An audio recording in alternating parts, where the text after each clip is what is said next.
is because we're trying to either position the body and move it in a linear fashion, an angular fashion, or we're trying to induce some concussion. Those are the reasons that we're striking to the head, to the body. We might use it to induce impact and damage to the body and position the body. So we're trying to put these things together. So one of the things that I wanted to do is demonstrate a little bit with the Spartan training gear helmet. I'm not going to be hitting him extremely hard, but this is why these are very important. One of the reasons is because if you're really doing this training, you want to make sure, you can go ahead and put that on that hand, you want to make sure that you can actually do the strikes. Working against a dummy or something like that is fine. Actually, you can just put it down. It's fine, but you don't get the feeling for what actually happens on a person until you actually hit the person. And that's why you want to practice, because people move in ways that dummies don't. So you might be perfecting your methods, but if the body's moving, you don't know what you're going to do. So that's why we have to look at it. To move him back linearly and open something up, I'm going to use a heel palm strike. What that does is it exposes down there. So as I do that, there, you can see that it's already going to give that to him. If I'm going to position him over here, then I'm going to maybe cupped hand blow over to the side. I'm not going to hit you hard. Over here, so that I get this side, and then I can work and be moving. But we want to make sure that we put this up. So go ahead and put this up. Now, he doesn't have a mouthpiece in, so I'm not going to hit him with the full helmet. But you want to see what it actually does to the body and where the body will actually move. So if I'm actually going to use it, there, I want to see kind of the direction that it's going to move him. Now look at what we've got. We have equilibrium. We have a line of gravity going down, just like we talk about in breaking balance. Point here, here, and here, or here, here, and here. So we have a triangle going on here that his line of gravity is going down. And at this point, considering it's the center of his body, it's going to be about right in here. So I want to be moving it in that direction since he's already going in that direction. There, I'm going to use equilibrium, disturb equilibrium, to get to what my goal is. And my goal right now is to get him on the ground away from me and be able to retreat back to my car. So in doing so, what we're going to do is, and you probably want to get a full body shot on this, is this is up here. There is where I've got it. I see the movement that's going on. There's no reason for me to grapple or anything like that. I know that I'm going for very particular things. My first method is that cupped hand strike. That tactic is getting him going. So now what I'm going to do is I'm going to go ahead and remove equilibrium so that I can put him on the ground and get away from him. I'm going to do it here. Now, I'm not going to kick the head. This is something that you want to remember. There's no reason for me to kick the head. That does a lot of damage. If I need to get away from him, I might give him down into the hip or into the side. That's not going to do a lot of vital damage to him. The hip is going to Charlie horse him up a little bit. And then I'm going to move away. I'm not going to hit the head because my goal was not to kill him. My goal was to get away from the situation. So that's how, come on up. You're going to go ahead and work with your training partner through these types of exercises to look at. If you're just trying to get away from the person, then you're up there, and then that can open up into here, boom, and move away. Look at these things and break them down to the things that you're good at. If you're very good at your throws or your sweeps or your trips, then what I first did may be a good thing for you. That may be your tactics and strategies and methods. But if you're not really good at those, but you're an extremely fast striker, then working to there, and there, and pulling back out is where you may be the best suited for what you're doing. Okay, so now we're going to look at a couple of different situations with a single hand choke or a single hand grab and the way that we're going to deal with them. So this way you can kind of get an idea of how to start putting these mechanics together and things that I'm looking at. We're not going to worry about goals and strategy and methods and tactics as much. We're just going to start worrying about how do we put everything together. So if he grabs with one hand, however you would grab up here. Okay, so he's going to go ahead and grab there. Let's go ahead and spin so they can see what I'm doing. what we're going to do with this, step back a little bit. What we're going to do with this is the first thing that we have to look at is we have to look at the computer. As we know from combative striking that the face is the first place that we're going to go. So we're going to go ahead, and depending on what we're going to do, we're either going to strike with this hand or we're going to strike with this hand. Looking at the body and what it's doing, looking at the feet, looking at the type of grab, if something grab like this instead of a choke or something like that, looking at the clothes that I have on, these are all things, this is another thing that we have to look at. These are all things that we have to look at with our training partner.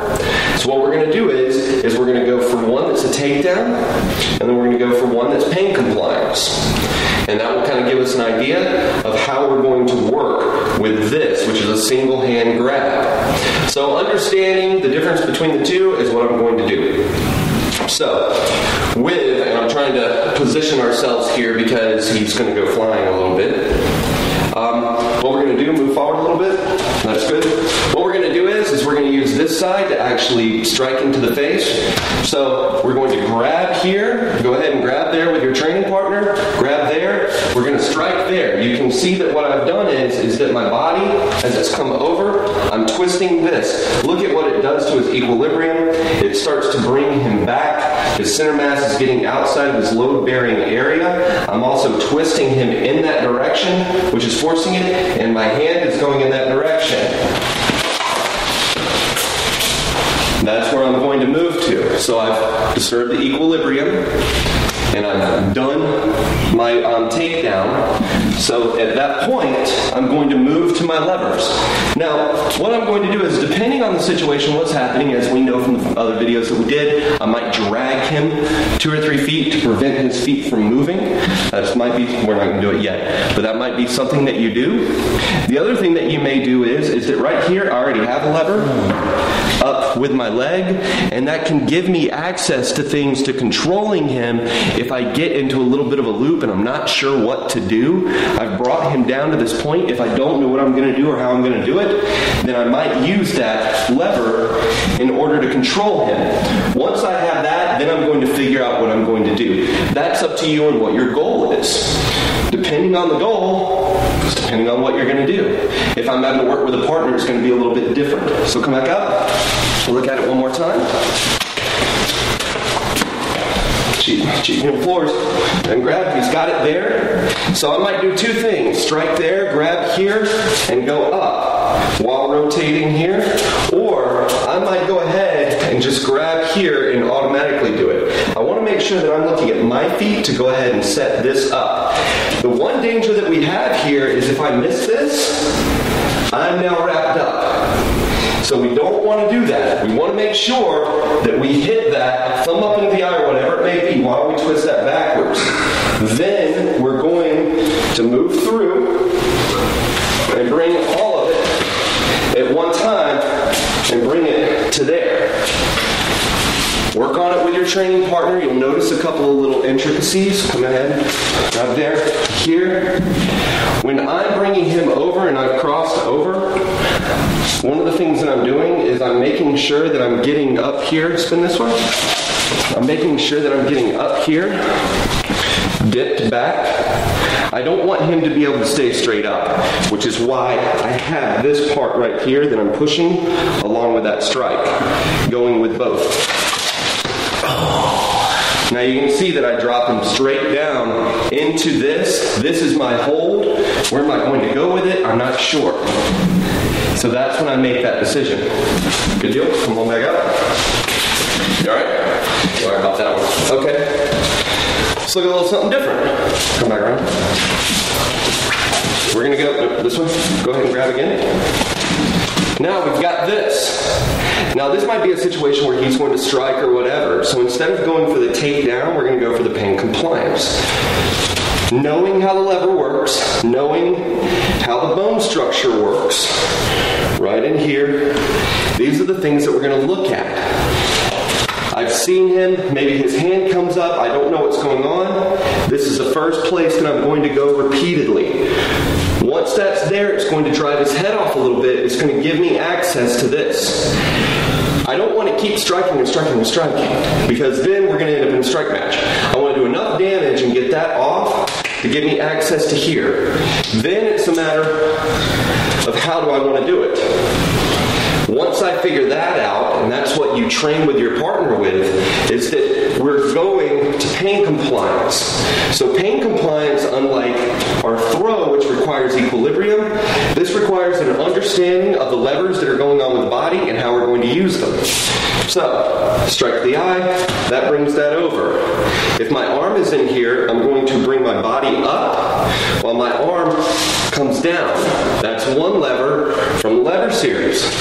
If my arm isn't all the way up and it's right here, I'm going to lift up over here while I push down over there. Up into the knee. Look at the different levers that you have and the things that you can do with them. You're good? So, strike up into the eye. That's going to give us the lever. We're going to use pain compliance, which means that we need to go ahead and work through, and this is something that we're going to cover in another video. You have function, malfunction, and hyperfunction. This is how joints work, and this is what we do with joints when we put joint locks on. Come here real quick. So when I'm looking at pain compliance and I'm looking at how this works, I know that it naturally goes up there. So I want to go ahead and make it hyperfunction all the way up. Some don't. We can just move it in a completely different direction than it goes, which is where we may twist it and then slam into it and use that in order to malfunction the joint. So those are the things that you have to look at when you're working with your training partner and you're looking at pain compliance based off of a single hand grab. Alright, so let's go ahead. We've looked at a takedown, and we've also looked at pain compliance. So now we're going to go ahead and we're going to look at a strike. He grabs. Now why might he grab? He might be grabbing to push me away from somebody, to pull me into him. He might be pulling me into him here to stab me down there. I don't know why he's doing this. What I know is that I have to create distance, and I have to move to what I do best. So if you're a good joint lock person, you're creating that distance to get to your joint locks. If you're good at throws, you're creating that distance to get to your throws or strikes. We're going to look at a strike real quick. So if he grabs into there, the moment that that happens, and I recognize that this is not a friendly gesture, because I never know, there could be somebody back behind me that's about to stab me and he's trying to move me out of the way. The moment I determine that this is a bad situation, I'm going to get mechanical control over it. Once I have mechanical control, I'm going to decide what I'm going to do. Now I want to give you some options for you to play with your training partner. The first would be to trap and to impact into there. That's going to give me immediate access to back here. The reason is because it's made him step and it's weakened his grasp. It allows me to slip back behind and drop or whatever it may be. If my goal is that I know that I have to restrain this person and hold them, that might be what I do, because I get behind them and I can put a rear naked choke on them, or I can put some type of choke hold, or I can remove their equilibrium. If I'm going to strike, I may strike up into the eye. If I strike up into the eye, that gives me access into here, which is the vagus nerve. Now, this is a perfect case scenario, but it's something to train with your partner. Thumb the eye as hard as possible and strike right back into the vagus nerve. That's going to give me access here and then up with the knee. So what I did there is I'm striking up into the face, strike into it, come down on it, and then work on the arm. That's about chaining 2 or 3 movements together. Get your distance, and then do it. So those are 2 strikes that you can work on. Now, let's say that I'm going to strike onto the inside. We've already done that. Up into the eye, into the throat, into the sternum, knee, into the sternum, or into the groin. Another thing that you can do, and we'll show you this because we're doing some examples, is that if I've got this and I create that distance, I can kick there, and that's going to give me access down into the arm. So basically what I'm doing is that I'm getting him moving up in that direction, just move that direction, like his head's moving back that direction, and then I'm giving him there because it's opening this arm up. Once I have that, that's when I can put it on. Remember that strikes can be with your feet or your fist, which I just confused, I guess. So strikes do not have to be with just your fist. Strikes can be with your feet, because a strike is an object moving through space. And then the way we defend against it, like we talked about in combative rotation, is that we're working with it at a point in space to either deflect it or to slow it down and trap it or to create force against it. So those are the things that we have to look at when we're striking against a one-hand grab. So we were talking about what I do with grabs, and they were saying there's like a nuance that people didn't see while we're filming this video. So when he grabs, what I'm doing is basically I'm keeping my back straight and making sure that, because he's a big guy and if he's pushing against me, he can kind of do whatever he wants. And then basically what I'm doing is that I'm making sure that wherever I move my chest, it's going to move the way this joint moves. So basically, if I'm going to move him this way, I'm going to open it up and come around it.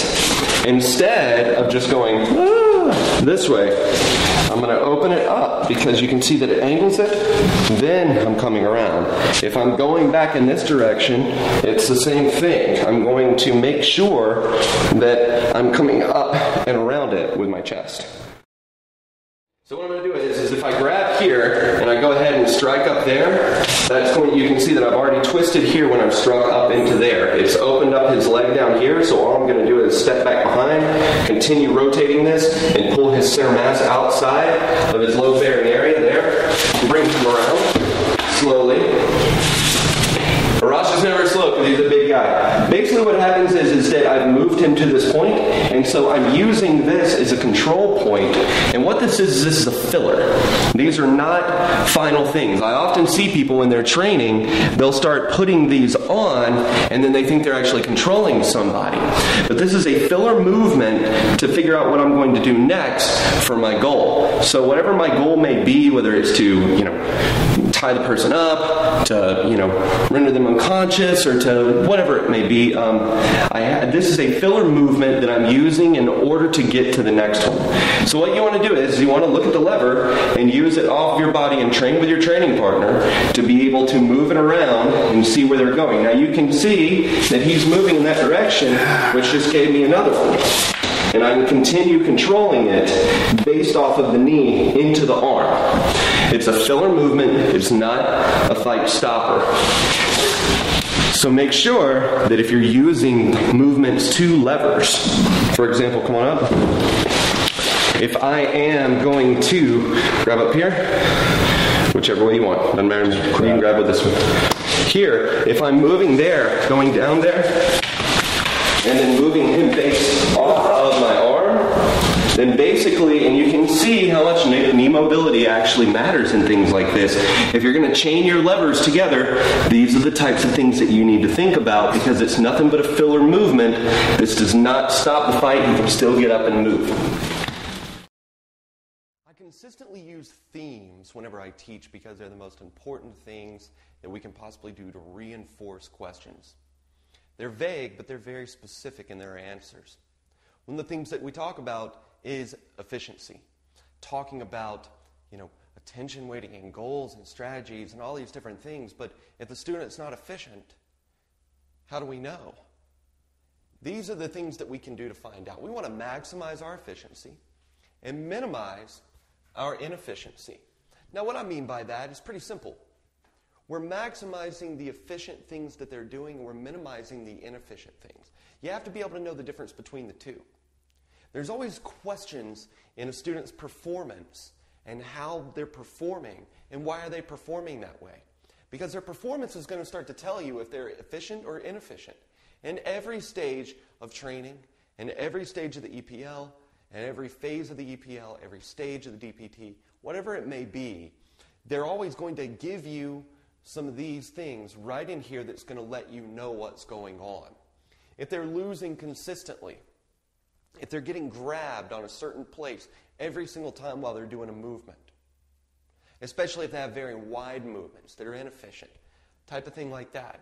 If they're tired If they're constantly exhausted when they get done, they got nothing left, they're gassed out. If they're overstimulated, are they too hyped up? Are they going crazy? Are they trying to figure out what they're doing? Are they constantly trying to run around and do things beyond whatever their normal personality may be? Are there gaps in time? Can they not remember what just happened? If they were in an exercise in the DPT that's, a minute long, they get done and you ask them to describe it all and they've got tons of gaps and they don't remember anything. Are they lost in combat? Are they lingering? Are they missing things that could end the fight? But not only that, but are they just all over the place with how they're doing things? Are they lingering in the fight consistently? Just constantly in there. They go from boxing to wrestling. They're missing their goals. They seem to have no strategy, especially once they get in there. And one of the things that we talk about in the EPL and DPT is what, the oxygen rate and the efficiency and the heart rate do. So these are the answers to these questions. Whenever you start to see these types of things, or if the student just, screw it, I don't want to do this anymore, I hate this system, whatever it may be that they're actually giving you, you need to track the heart rate. Put a heart rate monitor on them and see. You're going to see that it's going to spike, it's going to spike, it's going to spike. The experience beyond the application of technique is one of the most important things for inoculating them from stress. When they have the consistent experience that goes into the EPL, they might not be doing everything once they get past the attention waiting phase. They might not be doing everything perfect. This is how you do the mechanical fist release.